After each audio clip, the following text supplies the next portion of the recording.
ketika hamil harus dicek dia misalnya asam sulfat yodiumnya terpenuhi nggak, asam sulfat yodiumnya terpenuhi nggak, asam sulfat yodiumnya terpenuhi nggak. Jadi kalau sudah menikah, sudah hamil, harus dicek yodium, asam sulfat ini, yodium, asam sulfat ini, yodium, asam sulfat ini memenuhi nggak. Nanti kalau sudah melahirkan, anaknya harus dicek juga. Iya, itu asam sulfat adanya di kawah Gunung Gede, kawah gunung Pancar itu semuanya asam sulfat itu, alias belerang. Ya. Oke, saya kira dengan ini bukan slip of tongue ya, karena bukan hanya sekali dia menyampaikan itu, ternyata 2 kali ya. Di setidaknya para netizen itu punya 2 video di tempat yang berbeda. Gibran menyatakan hal yang sama. Jadi ya kawan ini satu. Pertama dia pasti nggak tahu soal itu, kedua contekannya salah atau dia ketika dia salah membaca contekan, dan ini kemudian menjelaskan pada kita mengapa kemudian tim dari paslon Prabowo Gibran itu mati-matian untuk menolak debat di KPU gitu. Kan bisa dikasih tema debatnya kan banyak netizen yang juga usulin ya ada debatnya soal nama-nama ikan aja lah itu. Tidak apa sebetulnya kan. Tapi makin lama Gibran ini makin bukan sekedar faktor yang mendefisitkan suara Pak Prabowo, tapi faktor yang mendestruksi kemampuan akademik. Ya. Jadi merusak betul, karena tidak mungkin orang menganggap bahwa calon pemimpin kita itu adalah orang-orang yang nggak mampu untuk bahkan mengucapkan gagasan kecil atau mengucapkan rumus kimia yang sederhana yang anak SMA juga tahu dari awal tuh H2SO4 itu artinya asam belerang, asam sulfat tuh. Tapi udahlah, itu satu soal yang makin lama bikin panik sebetulnya. Jadi kepanikan di tempatnya Pak Prabowo itu justru untuk melindungi ketidakmampuan Gibran. Padahal dari awal Pak Prabowo memerlukan Gibran untuk mensuplai kelebihan dia di bidang apa? Ya di bidang hal-hal yang populer, karena milenial mungkin atau Gen Z itu tahu bahwa Gibran paling tidak membaca literatur yang cukup tuh. Lama-lama betul-betul Gibran itu membebani Prabowo kan pasti Prabowo jengkel juga kan, walaupun nggak diperlihatkan di baliho kejengkelan Pak Prabowo, tapi kita bisa duga bahwa sebagai pembaca buku dan mengerti banyak ilmu pengetahuan, Prabowo merasa masa hal sepele itu nggak ngerti apa itu asam sulfat kan. Jadi harusnya dari awal mesti ada tim yang menuntun Gibran tuh, tapi mau dituntun dengan cara apa itu masalahnya kan. Dan Pak Jokowi kalau dari awal bisa dituntun, ngapain mesti lewat Mahkamah Konstitusi? Dan itu kemudian yang dibuka bahwa dari awal Gibran itu jadi wali kota juga itu karena tekanan Pak Jokowi pada FX Rudi, tekanan Ibu Iriana segala macam kan. Jadi terlihat bahwa Gibran memang dipersiapkan, dibikin matang karena diperam gitu. Itu ya itu apa istilahnya itu dipaksa untuk matang, tapi tidak mampu juga kan. Tetap ada hal yang orang bisa lihat ini nggak mampu sebetulnya. Nanti orang akan bilang ya memang ini keluarga yang nggak mampu dong. Nanti Pak Jokowi terhina juga sebagai keluarga kan, karena betul-betul netizen ini setiap hari akan diolok-olok tuh. Jadi bayangkan misalnya Ibu Iriana juga pasti akan kok diolok-olok saya ya. Ibu Iriana nggak bisa bayangkan bahwa yang dia paksakan itu akan menghasilkan olok-olok. Nah kalau akademisi yang olok-olok mungkin masih sopan lah itu pakai istilah canggih. Kalau netizen itu nggak ada ampun olok-olok.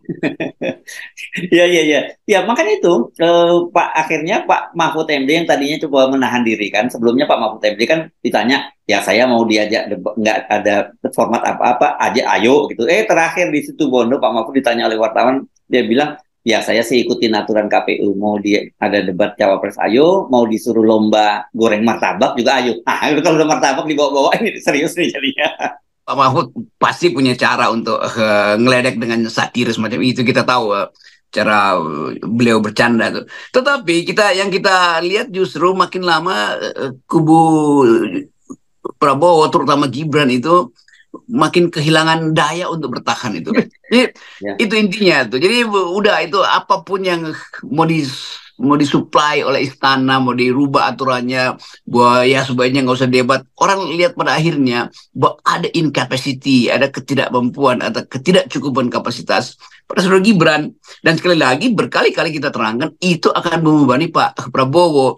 Begitu banyak orang yang menganggap Prabowo adalah calon yang elegan, yang mampu, yang menguasai banyak ilmu pengetahuan. Tetapi begitu didampingi Gibran itu seolah-olah IQ Prabowo juga ikut drop kan. Padahal sebetulnya Prabowo ingin supaya Gibran itu menambahkan IQ pada koalisi 02 ini kan. Mestinya begitu. Tetapi makin lama Gibran jadi beban itu soalnya. Dari beban lalu jadi bebal. Itu pasti akan menimbulkan frustrasi di kalangan koalisi ini. Bayangin misalnya anak-anak muda Golkar itu yang terpaksa mesti berkoalisi demi Gibran, melihat ini mending gue aja. Kan begitu banyak anak muda Golkar yang pinter-pinter, yang walaupun kadang-kala kita tahu juga ya anak muda Golkar itu bapaknya juga Golkar, jadi dinasti juga. Tetapi mereka itu betul-betul datang dari bawah, itu bertengkar di tingkat OKP dulu, naik tingkat, masuk ke NPI. Jadi ada proses. Kendati keturunan dari tokoh-tokoh Golkar itu dianggap dia itu karena bapak, tapi mereka mengalami kompetisi di antara mereka. Jadi saya kenal itu anak-anak muda Golkar yang benar-benar pintar itu, dan melihat bahwa mereka mesti duduk berbarengan, atau bayangin nanti kalau ada acara kan mereka duduk di belakang Gibran, bagaimana kata hati mereka untuk melihat batok kepala Gibran dari belakang. Ini ngomong apa nih anak nih kira-kira kan. Maka WA di antara mereka saling mencaci juga kan, menghina kan. Jadi kita bayangkan bahwa Gibran diam-diam diolok-olok oleh koalisinya sendiri kan. Bukan kita mau olok-olok Gibran, tapi kita bisa bayangkan bagaimana kelakuan anak-anak muda Golkar itu melihat bosnya itu pelangak-pelongok di depan. Jadi sekali lagi ini bukan untuk merendahkan Gibran, tapi untuk memberi ingatan pada bangsa ini, terutama pada Gibran yang pernah datang ke tempat saya, bahwa Anda itu pada akhirnya akan jadi liability. Jadi berpikir dua kali lah kalau meneruskan pencalonan ini. Masih ada waktu sebetulnya dengan alasan apapun. Oh, nggak bisa lagi nanti didenda kalau Gibran mundur, kan Pak Jokowi bisa atur undang-undang baru bahwa kalau Gibran mundur maka Prabowo tidak akan dibatalkan jadi presiden. Kan gampang tuh. Semuanya masih ada di tangan Jokowi sebelum 14 Februari. Betul, Gibran ini disodorkan dengan cara yang dipaksakan tuh, dan orang makin lama tahu itu. Dan itu juga yang akan dibongkar orang, bahwa Jokowi selalu intervensi dalam semua hal tuh, termasuk intervensi ke KPK dalam kasus Pak Agus yang bikin Jokowi uring-uringan. Oke. Nah, jadi saya kira ini ya, kalau dampaknya itu hanya sebagai dekonstruksi terhadap Pak Prabowo, ini kan dampaknya hanya pada pencapresan Pak Prabowo, dan artinya hasil pemilu Pilpres 2024 nanti. Tapi yang saya ngeri itu kalau kemudian mereka ini terpilih, pasangan Prabowo dan Gibran yang terpilih itu kan, itu dampak destruktif tadi akan berdampak secara luas kepada bangsa Indonesia. Iya, pada bangsa Indonesia. Dan saya bayangin minggu-minggu pertama, seandainya Gibran jadi wakil presiden, Pak Prabowo presiden, lalu Pak Prabowo bilang, saya dalam 1 bulan ini harus menyelesaikan banyak hal ke luar negeri, utanglah, investasi, ikuti semua undangan internasional. Kan Pak Prabowo pasti akan memondar-mandir di luar negeri untuk mempromosikan Indonesia kembali. Tetapi Prabowo ragu kalau dia tinggalin Gibran sebagai wakil presiden, itu bagaimana caranya tuh? Jadi nanti ada kekacauan atau kekakuan dalam kabinet nanti itu. Gibran pasti, kalau Gibran yang memimpin kabinet, bayangin Prabowo nggak ada, Gibran pimpin kabinet. Terus Golkar angkat tangan bertanya, lalu Demokrat tambahin, lalu terjadi cekcok di dalam kabinet. Kan itu kacaunya begitu kan. Apalagi kalau dipanggil DPR misalnya, kan DPR pasti PDIP masih akan dominan di DPR tuh. Lalu DPR karena presiden nggak ada, DPR bertemu dengan Gibran sebagai wakil presiden. Kita bayangkan narasinya seperti apa gitu.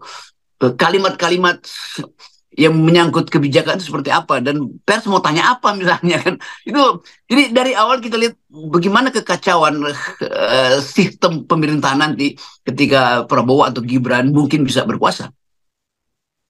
Ya, saya kira dari beberapa forum yang dihadiri Gibran, dan kemudian yang disebut sebagai dia slip lidahnya dan menyatakan bahwa itu dia minta maaf karena dia salah menyebut asam folat menjadi asam sulfat dan sebagainya, makin menunjukkan pada publik gitu apa sesungguhnya yang terjadi.